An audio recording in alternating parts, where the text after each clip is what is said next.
أعوذ بالله من الشيطان الرجيم بسم اللہ الرحمن الرحیم۔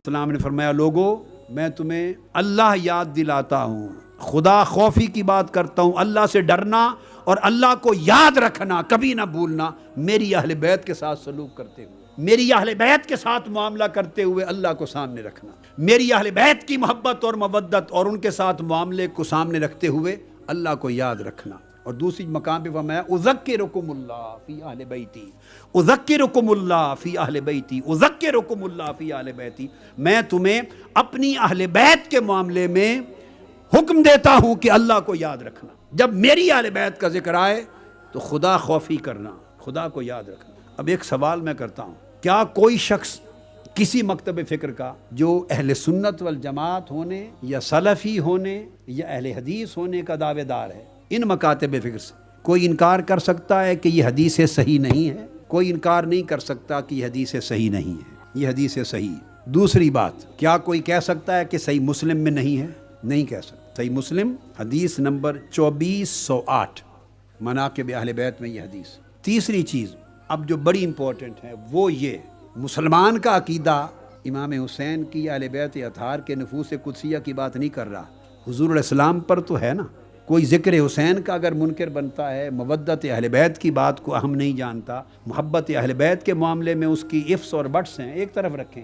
آقا علیہ السلام کی انٹیگریٹی پر، حضور کے ذات پر ایمان تو کامل ہے۔ آقا علیہ السلام جب صحابہ کرام کے اجتماع میں، اب بات تو وہاں کرتے تھے، سامنے سامعین تو صحابہ ہوتے تھے نا، مگر پہنچاتے کس کو تھے؟ پوری امت کو پہنچاتے تھے، اور قیامت تک کی امت کے لیے۔ یہ جو قیامت تک کی امت کے لیے فرما رہے ہیں کہ میں تمہیں نصیحت کرتا ہوں کہ میری اہل بیت کے معاملے میں خدا سے خوف کرنا، آپ کیا اس کو اقربا پروری کہیں گے؟ ایک سیکنڈ کے لیے خیال ذہن میں لائے آپ کافر ہو گئے۔ حضور کی شان میں گستاخی ہے یہ کہ کوئی حضور کے کسی حکم اور عمل کو اقربا پروری سے معاذ اللہ منسوب کرے۔ آقا علیہ السلام کی زبان پاک سے نکلا ہوا ہر لفظ اور ہر حکم ایمان ہے اور اس کا انکار کفر ہے۔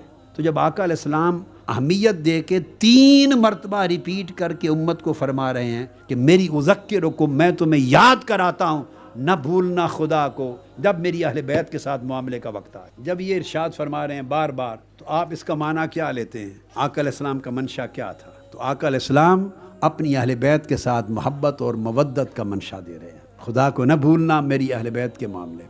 آقا علیہ السلام نے فرمایا لوگو میں تم میں 2 بھاری چیزیں، یعنی بڑی وزنی چیزیں تم میں چھوڑے جا رہا ہوں، یعنی ان چیزوں میں بڑا عظیم وزن ہے۔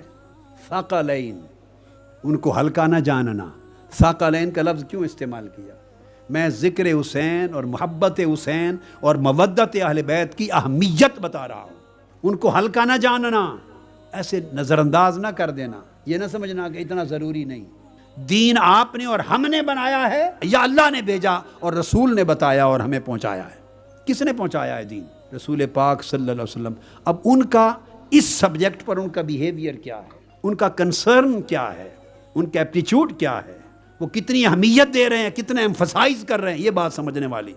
فرماتے ہیں لوگوں میں تمہارے اندر اپنی امت کے لیے 2 بڑی وزن والی چیزیں چھوڑے جا رہا ہوں، اگر ان دونوں کو تھامے رکھو گے تو کبھی گمراہ نہیں ہوگے۔ پوچھا گیا کون سی؟ فرمایا کتاب اللہ، ایک اللہ کی کتاب قرآن، اور دوسری اطرتی و اہل بیتی، دوسری میری اطرت، میری اہل بیت۔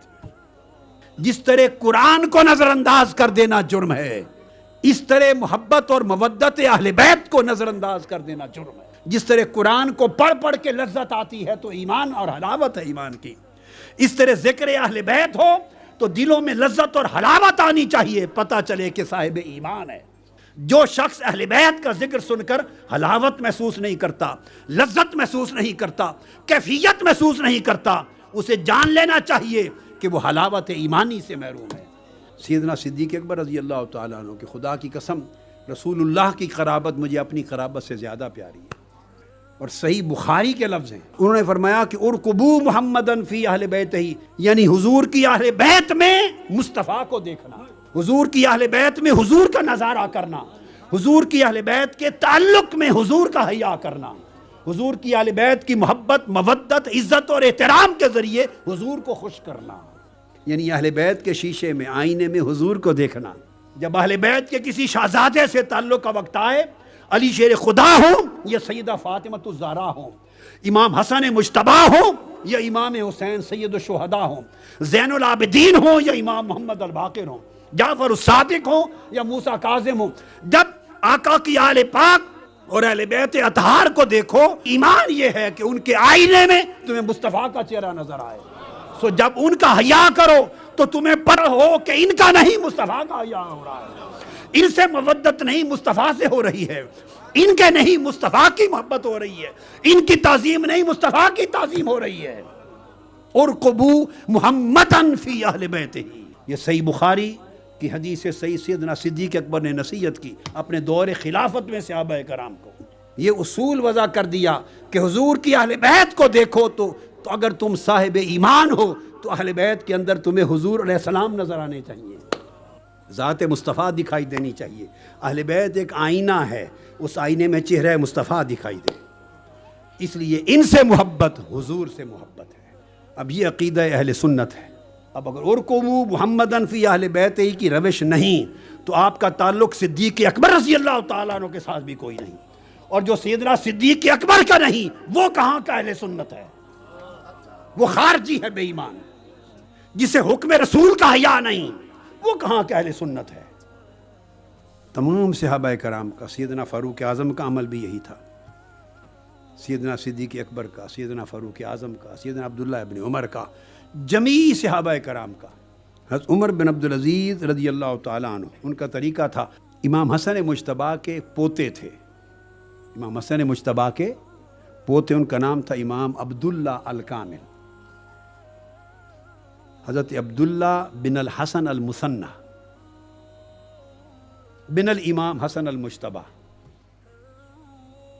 سیدنا امام حسن کے صاحبزادے، ان کا نام پھر حسن تھا، حسن المثنى کہتے ہیں. پھر ان کے صاحبزادے یعنی امام حسن مجتبیٰ کے پوتے حضرت عبداللہ، امام عبداللہ الکامل، وہ خود روایت کرتے، امام عبداللہ بن الحسن المثنى خود روایت فرماتے ہیں، اور یہ امام طبرانی نے مسند الکبیر میں اس کو روایت کیا ہے، اور امام حیثمی نے مجمع الزوائد میں روایت کیا اور فرمایا رجالہ رجال الصحیح، یہ واقعہ جو آ رہا ہے. اور امام حاکم نے مستدرک میں روایت کر کے اس کی تصحیح کی کہ یہ حدیث صحیح ہے. علامہ ذہبی نے اس کی تائید کی، صحیح ہے. حافظ ابن حجر عسقلانی نے الاصابہ فی تمجیز الصحابہ نے بیان کیا. الغرض اسی طرح امام بہقی نے مدخل میں بے شمار کتب میں وہ روایت کرتے ہیں کہ مجھے کوئی کام تھا، چھوٹے تھے اس وقت، عمر نوجوانی تھی، نوجوانی کی عمر، کوئی کام تھا تو خلیفہ تھے عمر بن عبدالعزیز رضی اللہ تعالیٰ عنہ، جن کو خلیفہ خامس بھی کہتے ہیں. میں ان کے پاس چلا گیا، انہوں نے فوری کھڑے ہو گئے، میری حاجت پوری کی جو میرا مقصود تھا ختم کر کے، تو مجھ سے عرض کرنے لگے دست بستہ، کہنے لگے فقال علی اذا کانت لک حاجت فارسل الیہ او اکتب، آئندہ خدا کے لیے میرے پاس نہ آنا، کوئی کام ہو بس ایک چٹ لکھ کے بھیج دیا کرے، یا کسی غلام کو، بندے کو بھیج دیں، آپ کے حکم کی تعمیل ہو جائے گی. فإنی استحیی من اللہ ان یراک علی بابی، مجھے حیا آتا ہے کہ خدا کو کیا منہ دکھاؤں گا قیامت کے دن کہ اگر آپ چل کے میرے دروازے پر آئے. شابی روایت کرتے ہیں، امام شابی، کہ حضرت زید بن ثابت رضی اللہ تعالیٰ عنہ، یہ جو ریفرنسز میں نے دیے اس واقعہ کو، پہلا واقعہ جو کوٹ کر چکا امام عبداللہ الکامل کا وہ قاضی ایاز کی الشفا کا، اور امام سخاوی کی الاستجلاب کا، اور جتنے ریفرنسز پہلے دے چکا ہوں وہ اس واقعہ کے ہیں جو اب کوٹ کر رہا ہوں. امام شابی روایت کرتے ہیں کہ حضرت زید بن ثابت رضی اللہ تعالیٰ عنہ کی والدہ کا انتقال ہوا اور ان کا جنازہ پڑھا گیا. وہ ضعیف تھے اس وقت. جب جنازے سے فارغ ہوئے تو ان کے لیے سواری ان کے قریب کی گئی، یعنی اونٹ وغیرہ قریب کیا گیا تاکہ انہیں بٹھایا جائے. حضرت عبداللہ ابن عباس آئے. اب چونکہ زید بن ثابت جلیل القدر اکابر صحابہ میں سے تھے، اکابر صحابہ میں سے، اکابر میں سے، عبداللہ ابن عباس حضور کی اہل بیت میں سے، خانوادہ رسول میں سے بھی تھے، اور صحابہ کرام میں صغار صحابہ میں سے تھے اس وقت حضور کے زمانے میں. یہ آگے بڑھے تو انہوں نے حضرت زید، یہ آداب اور احترام تھے، تو انہوں نے آگے بڑھ کر حضرت زید بن ثابت کے پاؤں کو رکاب میں رکھوانے کے لیے ان کی رکاب تھام لی، ان کی رکاب پکڑ لی، رکاب جس پہ پاؤں رکھتے ہیں۔ حضرت زید بن ثابت رضی اللہ تعالیٰ عنہ کہنے لگے کہ ابن عباس ایسا کیوں کیا، پیچھے ہٹ گئے۔ انہوں نے کہا ہاکذا نفعل بالعلماء، ہم علماء کے ساتھ ایسا ہی کرتے ہیں، کیونکہ وہ جلیل القدر صحابہ میں سے، اکابر صحابہ میں سے، ہم علماء کے ساتھ ایسا ہی کرتے ہیں۔ حضرت زید بن ثابت جھکے تیزی سے، اور وہ چھوٹے تھے عمر میں، حضرت عبداللہ ابن عباس کا پکڑ کے ان کا ہاتھ چوم لیا۔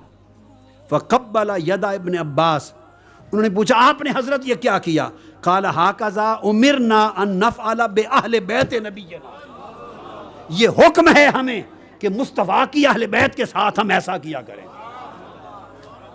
ہاکذا امرنا ان نفعل باہل بیت نبینا، اس طرح ہمیں حکم دیا گیا ہے کہ حضور کی اہل بیت ہو تو ہم اس طرح عمل کریں کہ ہاتھ چومیں۔ یہ صحابہ کرام کا طرز عمل تھا۔